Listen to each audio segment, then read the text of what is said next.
వేదికపై ఉన్నటువంటి ఒక పెద్దలు పేరు పేరున అందరికీ కూడా హృదయపూర్వకంగా నమస్కారాలు. మా అన్న గద్దరన్న అబ్బాయి తనయుడు కూడా ఉన్నారు, వారికి కూడా హృదయపూర్వకంగా నమస్కారం. అందరికి సూర్యం గారికి కూడా హృదయపూర్వకంగా నమస్కారం. అదేవిధంగా ఈ ధర్నాకు తెలంగాణ నలుమూల నుండి విచ్చేసినటువంటి ఎర్ర జెండా పట్టుకొని పోరుబాట పడుతున్నటువంటి ఒక సైనికులందరికీ కూడా పేరు పేరున నేను అందరికీ కూడా హృదయపూర్వకంగా నమస్కారం తెలియజేస్తా ఉన్నాను బీఆర్ఎస్ పార్టీ పక్షాన. మిత్రులారా,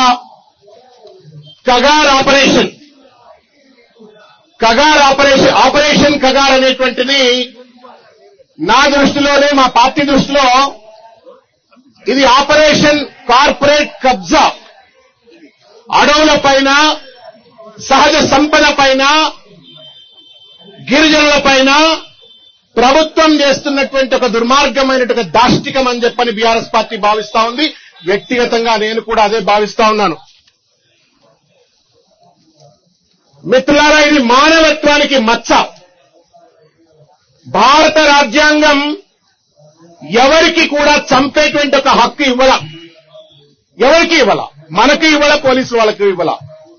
కానీ రాజ్యాంగాన్ని రక్షకులుగా ఉన్నటువంటి వాళ్ళు, who are supposed to be the custodians of the constitution, భారత రాజ్యాంగాన్ని కాపాడే వాళ్ళు, వాళ్లే ఇవాళ రాజ్యాంగాన్ని చేతిలో తీసుకొని ఇవాళ విచ్చలవిడిగా పిట్టల లెక్క ఇవాళ హక్కుల కోసం పోరాడుతున్నటువంటి ఒక వాళ్లను కాల్చి చంపడం, ఇది మానవత్వానికి మచ్చ. భారత రాజ్యాంగానికి కూని చేసినట్టుగానే భావించాల్సిన అవసరం ఉంటది. మిత్రులారా, ఆపరేషన్ కగార్ సంబంధించినటువంటి ఒక ప్రస్తావన వచ్చినప్పుడు కేసీఆర్ గారితో దీనిపైన పార్టీలో మేము అంతర్గతంగా చర్చ చేసినప్పుడు వారు ఒకటే మాట అన్నారు, ఇది మానవత్వానికి మచ్చ, రాజ్యాంగాన్ని కూని చేసినట్టే, దీనిపైన పార్టీ నిర్దిష్టమైన స్టాండ్ తీసుకుంటుంది అని చెప్పని వరంగల్లో 15 లక్షల మందితో జరిగినటువంటి ఒక మహాసభలో, దేశంలో ఏ రాజకీయ పార్టీ కూడా అంతకుముందు ఒక రికగ్నైజ్ రిజిస్టర్డ్ పొలిటికల్ పార్టీ, ఒక పెద్ద అధికారంలో ఉన్న పార్టీలు నిర్ణయం తీసుకోకముందే ఒక నిర్దిష్టమైన నిర్ణయాన్ని ప్రకటించి ప్రభుత్వం వెంటనే శాంతి చర్చలు జరపాలా, నిర్ద్వందంగా బేషరతుగా కాల్పులను విరమణ చేయాలా అని చెప్పని ప్రకటించినటువంటి ఒక పార్టీ. దానికి ఇవాళ కూడా కట్టుబడి ఉన్నాము. ఈ వేదిక నుండి కూడా కేసీఆర్ గారు చెప్పినటువంటి ఒక సిద్ధాంతం కావచ్చు, నిర్ణయం కావచ్చు, మరొక్కసారి నేను మీ అందరి ముందు తెలియజేస్తా ఉన్నాను. మిత్రులారా, ఇంకొక 2-3 విషయాలు నేను మా ముందు పంచుకోదలుచుకున్నాను. అసలు ఏం కోరుకుంటా ఉన్నారు? ఇంతకుముందు పెద్దలు వెంకటరామయ్య గారు తీర్మానం ప్రవేశపెట్టి అద్భుతమైన అంశాలన్నీ కూడా మనందరి ముందు మాట్లాడింది. మావోయిస్టులైనా, నక్సల్స్ అయినా ఏం కోరుకుంటా ఉన్నారు? ఏం కోరుకుంటున్నారు అంటే, భారత రాజ్యాంగం ఏం కావాలనుకుందో వాళ్ళు అదే కోరుకున్నారు. ప్రియాంబుల్లో ఉన్నటువంటి అంశం గాని, లేకపోతే ఆర్థిక అసమానతలైనట్టుగా సబ్బండ వర్గాలకు సమతుల్యమైన సామాజిక న్యాయం కలగాలని, అందరూ కూడా కులం పేరు మీద, మతం పేరు మీద వివక్ష లేకుండా స్వేచ్ఛ, స్వాతంత్రం బతకాలని చెప్పని భారత రాజ్యాంగం చెప్పింది. అదే ఇవాళ మావోయిస్టులు కోరుకుంటా ఉన్నారు. కానీ దురదృష్టం, 77 ఏళ్ల స్వతంత్ర భారతదేశంలో ఇవాళకి కూడా పేదవాడుగానే ఉన్నాడు, ఉన్నవాడు ఇంకా కూడా ఉన్నవాడుగా మారుతున్న ఒక పరిస్థితి మనం చూస్తా ఉన్నాం. విద్యలో వివక్ష, వైద్యంలో వివక్ష, ఉపాధిలో వివక్ష, తర్వాత ఉద్యోగాల్లో వివక్ష, ఆఖరికి ఏమైనా చిన్న వ్యాపారాలు చేసుకుందాం, బ్యాంక్ కూడా ఏమన్నా లోన్లు ఇస్తాడా అని చెప్పడిపోతే 99% of the banking lending is only to either corporate sectors లేకపోతే అప్పర్ సెక్టర్ లో ఉన్నటువంటి వాళ్ళకి తప్ప పేద వాళ్ళకి వాళ్ళ బ్యాంకులు కూడా అందుబాటులో ఉన్నట్టు పరిస్థితి లేదు. ఆఖరికి ఎంత దుర్మార్గము అంటే, ఈ దేశంలో న్యాయ వ్యవస్థలో కూడా ఇవాళ అణగదొక్కబడ్డ వర్గాలకు అన్యాయం జరుగుతున్న ఒక పరిస్థితి, గిరిజనులకు, మైనారిటీలకు, అణగదొక్కబడ్డ వర్గాలకు. మరి ఇంకెక్కడ డెమోక్రసీ, ఇంకెక్కడ భారత రాజ్యాంగాన్ని అమలు చేస్తున్నారు? ఇంత దుర్మార్గంగా భారతదేశాన్ని పరిపాలిస్తున్న ఒక పాలక వర్గాలు రాజ్యాంగాన్ని తుంగలో దొక్కుతూ, కూని చేస్తూ ఇవాళ మనమేదో సెకండ్ క్లాస్ సిటిజన్ అంటున్నట్టుగా ఇవాళ పేద వర్గాల వాళ్ళను అణగదొక్కుతున్నప్పుడు ప్రశ్నించొద్దా? ప్రశ్నించరా? ప్రశ్నిస్తే నేరమా?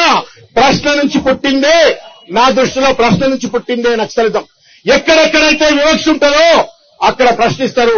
ఆ ప్రశ్న కొంత తీవ్రతరమైనప్పుడు ప్రాబ్లీ నక్సలైట్లు అయితే కావచ్చు.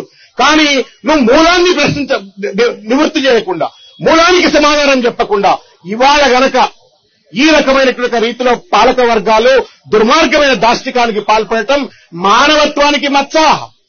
ఎంత దుర్మార్గంగా మాట్లాడుతా ఉన్నారు ప్రభుత్వంలో ఉన్న పెద్దలంటే, మేం ఏరేస్తాం, నలిపేస్తాం. నల్లులమా, దోమలమా, చీమలమా, మనుషులమా? నలిపేస్తామంటున్నాడు, ఏరేస్తామంటున్నాడు. ఏరేసే హక్కు భారత రాజ్యాంగం ప్రభుత్వంలో ఉన్నటువంటి వాళ్ళకి కానీ పోలీసులకు ఇచ్చినారా చెప్పడం ఒక మాట ఇవ్వలా. మరి ఎవడిచ్చినాడు ఈ హక్కు? అమిత్ షా కావచ్చు, మోడీకి కావచ్చు, పాలక వర్గాల వాళ్ళకి ఎవడిచ్చినాడు ఏరేసే హక్కు? కానీ ఇవాళ మనం ఈ దేశంలో మనుషులము కాదనేటువంటి ఒక భావనతో ఇవాళ మేము ఏరేస్తామన్నటువంటిది భారత రాజ్యాంగ స్ఫూర్తికి వ్యతిరేకం, ప్రజాస్వామ్య స్ఫూర్తికి వ్యతిరేకమైన, మానవత్వానికి వ్యతిరేకమైన ఒక విషయాన్ని ఈ వేదిక సందర్భంగా మనం పాలక వర్గానికి చెప్పవలసిన అవసరం ఉందని చెప్పి నేను భావిస్తా ఉన్నాను. మిత్రులారా, ఇవాళ గిరిజన బిడ్డలు కోరుకుంటున్నటువంటిది స్వేచ్ఛ. వాళ్ళ అడవులను అదానికి, అంబానీ కట్టిపెట్టడం కోసం ఇంకెవడో మైనింగ్ చేసుకుంటాడు, అక్కడ ఉన్నటువంటి ఖనిజ సంపద దోచుకోవడం కోసం ఇవాళ నిరాశ్రయాలు చేస్తున్న పరిస్థితి చూస్తా ఉన్నాం.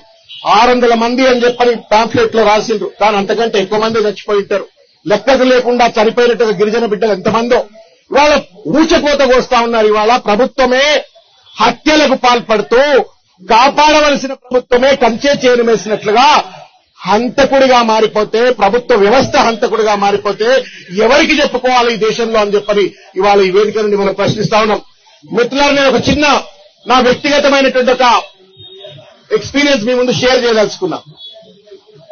2000 సంవత్సరంలో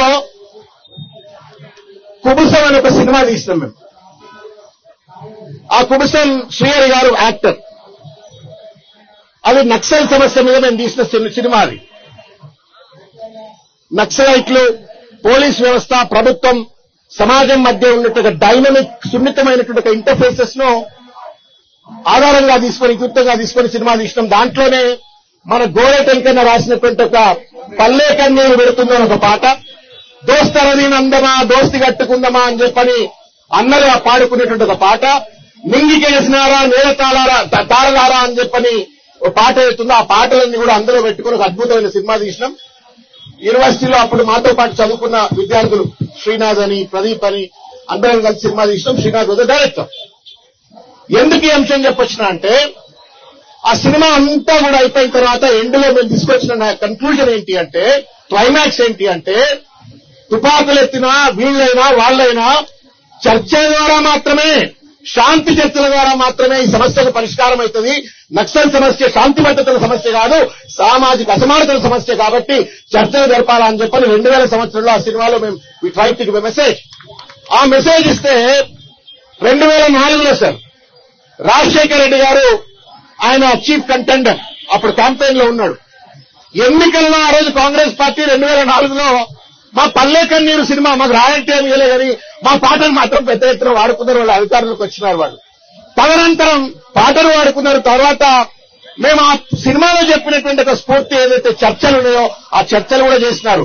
సరే, తర్వాత జరిగిన పరిణామాల గురించి నేను లోతుగా వెళ్ళను. But I wanted to only appeal in democracy there is no role for suppression. అణచివేతకు కుతంత్రపూరితంగా పాలక వర్గం హత్య గావించేటువంటి హక్కు, అధికారం ఇవాళ ప్రభుత్వాలకు లేదు. చర్చ, డెమోక్రసీ అంటే డైలాగ్ అంటే చర్చ. కానీ ఆ స్ఫూర్తికి భిన్నంగా, నిరంకుశంగా ఇవాళ ఈ ప్రభుత్వం వ్యవహరిస్తా ఉంది. కాబట్టి ఇవాళ ఈ వేదిక నుండి బీఆర్ఎస్ పార్టీ కార్యకర్తగా కేసీఆర్ గారు ఇచ్చిన సందేశాన్ని మరొక్కసారి మీ ముందు చెప్పదలుచుకున్నాను. ఆపరేషన్ కగార్ను వెంటనే నిలిపివేయాలా, చర్చలు జరపాలా, కాల్పుల విరమణ చేయాలా. అదేవిధంగా ఇవాళ సమాజంలో ఉన్నటువంటి అసమానతలను, సామాజిక అసమానతలను పరిష్కరించే దిశగా ఒక శాంతియుతమైన పంతాల పోవాలి. కానీ అదేదో ఆఫ్ఘనిస్తానో, పాకిస్తానో తాలిబాన్ల మీద తుపాకులు ఎక్కుపెట్టినట్టుగా కాల్చి చంపమంటే మాత్రం నహీ చలేగా అనేటువంటి నినాదాన్ని మరొకసారి మీ ముందుకిస్తూ, నాకు ఈ అవకాశం ఇచ్చిన పెద్దలు అందరూ కూడా, వేదికపైన పెద్దలందరికీ కూడా పేరు పేరున నేను హృదయపూర్వకంగా ధన్యవాదాలు తెలియజేస్తా ఉన్నాను.